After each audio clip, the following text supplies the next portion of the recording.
ఆదిలాబాద్ జిల్లా కేస్లాపూర్లోని నాగోబా జాతర ఉత్సవాలు ఘనంగా ప్రారంభమయ్యాయి. నాగోబా ఆలయంలో సంప్రదాయబద్ధంగా మెస్రం వంశీయులు పూజలు జరిపారు.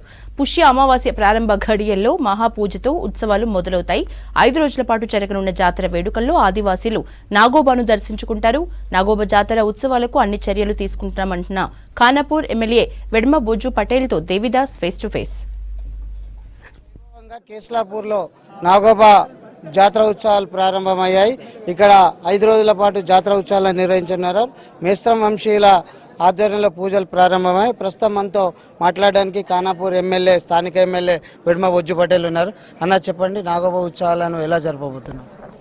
అన్న, నాగోబా జాతర ఉత్సవాలకు సంబంధించిన పూర్తి స్థాయిలో ఏర్పాటు చేయడం అనేది జరిగింది. 2 రోజుల క్రితమే గౌరవ కలెక్టర్ రాహుల్ రాజు గారితో, అదేవిధంగా ఐడిపిఓ కుసుబు గారితో, అదేవిధంగా ఎస్పీ గారితో, మిగతా అధికారులతో కూడా రివ్యూ మీటింగ్ పెట్టడం అనేది జరిగింది.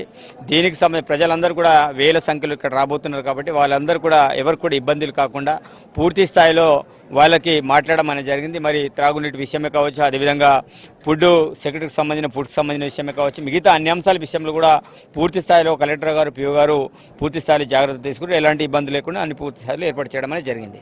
ఆదివాసీల సంస్కృతికి చిహ్నంగా నిలిచే నాగోబా పుణ్యక్షేత్ర అభివృద్ధికి మీ ప్రభుత్వం ఎలాంటి చర్యలు తీసుకుంటుంది? ఆల్రెడీ గౌరవ ముఖ్యమంత్రి మొన్ననే ప్రకటించడం అనేది జరిగింది. అదేవిధంగా మిగతా అంశాలు కూడా ఏదేమున్నా గతంలో కూడా గౌరవ పీసీసీ హోదాలోనే వీళ్ళకు మురాడికి సంబంధించిన భవనాన్ని కూడా లోపల గ్రామం లోపల ఏర్పాటు చేయడం అనేది జరిగింది. దాంతోపాటు వీళ్ళకి ఏమైనా అవసరం ఉంటే తప్పకుండా మేము గౌరవ ముఖ్యమంత్రి దగ్గరికి తీసుకెళ్తాం, కల్పిస్తాం. అదేవిధంగా ఈ జాతరకి వాస్తవంగా ఇన్ఛార్జ్ మంత్రులు సీతక్క గారు, అదేవిధంగా దేవాదాయ శాఖ మంత్రులు కొండ సురేఖ గారు వచ్చే వాళ్ళు ఉండే, కానీ ఈరోజు అక్కడ బడ్జెట్ సమావేశాలు జరపడం వల్ల వారు రాలేకపోయారు. అదేవిధంగా 12వ తారీఖు నాడు దర్బార్ కార్యక్రమాన్ని ఏర్పాటు చేయడం అనేది జరిగింది. తప్పకుండా ఆ దర్బార్ కూడా రప్పించే విధంగా మేమైతే ప్రయత్నాలు చేస్తున్నాం. అంటే గతంలో ప్రజా దర్బారు అప్లికేషన్స్ అంటే కాగితాలకే పరిమితం అయ్యేది. ఈసారి ప్రజా దర్బార్ ఎలా ఉండబోతుంది? తప్పకుండా ఈ ప్రజా దర్బార్ అనేది కాగితాలకు పరిమితం కాదు. మేము ఆల్రెడీ అధికారులు కూడా పూర్తి స్థాయిలో చెప్పడం అనేది జరిగింది. వచ్చిన అప్లికేషన్ తప్పకుండా దాన్ని పరిశీలించాలి. అదేవిధంగా క్షేత్రస్థాయిలో పోయి వాళ్ళకి సంబంధించిన నివేదికలను కూడా ప్రభుత్వానికి పంపించాలని చెప్పడం అనేది జరిగింది. తప్పకుండా తూతూ మంత్రంగా జరగదు. దీనికి పూర్తి స్థాయిలో బాధ్యత వహించాలని కలెక్టర్ గారికి, అదేవిధంగా పిఓ గారికి కూడా చెప్పడం అనేది జరిగింది. వాళ్ళు కూడా దీన్ని సీరియస్గా తీసుకొని అన్ని అప్లికేషన్ తీసుకోవడం జరుగుతుంది. నాగోబా జాతరలో భక్తులకు ఎలాంటి అసౌకర్యాలు కలగకుండా చర్యలు చేపట్టామని చెప్తున్నారు. అలాగే నాగోబా పుణ్యక్షేత్ర అభివృద్ధికి తమ ప్రభుత్వం చర్యలు తీసుకుంటుందని అంటున్నారు.